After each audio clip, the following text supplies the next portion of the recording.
السلام علیکم ورحمۃ اللہ وبرکاتہ۔ آج ہم پھر سے یہاں آپ کو وضو کا طریقہ، سنت طریقہ جو کہ مکمل سنت طریقہ ہے وہ بتائیں گے۔ تو سب سے پہلے وضو کے لیے نیت کر لیجئے۔ نیت اس طرح کیجئے کہ اس میں یہ شامل ہو جائے کہ جو کام کر رہے ہیں، جیسے نماز پڑھ رہے ہیں، قرآن پاک کی تلاوت کرنے، قرآن پاک کو چھونے کے لیے وضو شرط ہے۔ اس کے علاوہ اگر وضو نہیں کیا تو آپ کا قرآن پاک پڑھنے کا کوئی فائدہ نہیں، الٹا گناہ ہی ملے گا۔ قرآن پاک پڑھنے سے ثواب نہیں ملے گا اگر وضو آپ نے نہیں کیا۔ تو سب سے پہلے یہ نیت کر لیجئے کہ جو میں کام کرنے لگا ہوں اس کے لیے وضو کر رہا ہوں، اور پاکیزگی حاصل کرنے کے لیے اور اللہ کے حکم پر عمل کرنے کے لیے اور حصول ثواب کی نیت سے وضو کرتا ہوں۔ یہ نیت ہو گئی۔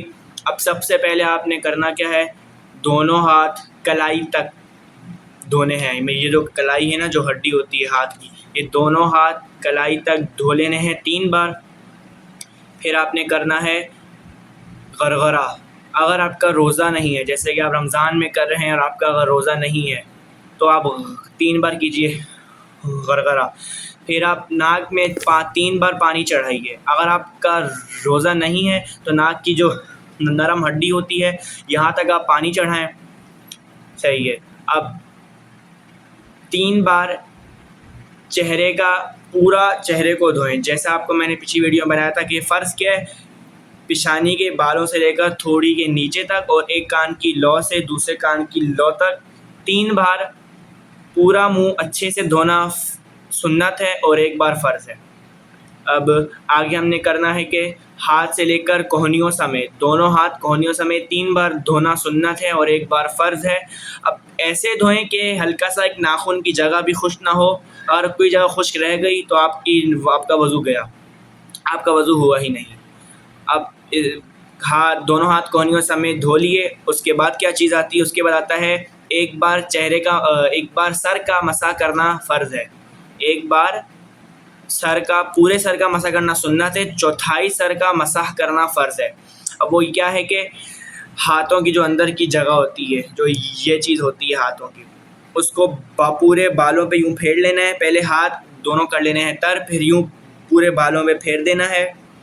اس کے بعد ہم نے کرنا ہے، ہم نے یہ کرنا ہے کہ جو شہادت کی انگلی ہے، دونوں ہاتھوں کی جالی انگلی کو ہم نے کانوں کے اندر یوں مارنا ہے۔ پھر ہم نے جو انگوٹھے کا یہ والا حصہ ہے، انگوٹھے کا جو یہ والا حصہ ہے اس کو ہم نے کانوں کے بیچ یوں مارنا ہے۔ پھر جو ہاتھ کا ہمارا یہ ہے، جو ہڈی ہے باہر کی ہاتھ کا حصہ، اس سے ہم نے گردن کا مسح کرنا ہے۔ تو یہ ہو گیا ہمارا پورا سنت طریقہ سر کا بما کانوں کا مسح کرنے کا۔ اب آخری چیز یہ ہے کہ دونوں پاؤں ٹخنوں سمیت دھونا۔ اب اس کا جو سنت طریقہ ہے وہ یہ ہے کہ دائیں ہاتھ کی جالی انگلی لینی ہے، وہ دائیں پاؤں کی سب سے چھوٹی انگلی کے بیچ سے شروع کرنی ہے اور دائیں پاؤں کا انگوٹھے تک ختم کرنی ہے۔ پھر بائیں پاؤں کی سب سے چھوٹی انگلی سے ہم نے کرنی ہے شروع، پھر انگوٹھے کے بیچ میں کرتے کرتے ختم کرنی ہے۔ تو یہ ہے ہمارا پورا وضو کا طریقہ۔ اس میں جو سنتیں تھیں میں نے آپ کو وہ بھی بتا دی، اور وضو سے پہلے بھی ایک سنت ہوتی ہے مسواک کرنا۔ یہ سنت نہیں، یہ مستحب ہے، یہ مستحب کے حکم میں آتا ہے، کر لو تو ثواب ہے، نہ کرو تو کوئی حرج نہیں ہے۔ اب وضو شروع کرنے سے پہلے مزید 2 مستحب چیزیں ہیں، وہ یہ ہے کہ اونچی جگہ بیٹھنا اور قبلہ رو ہو کے بیٹھنا۔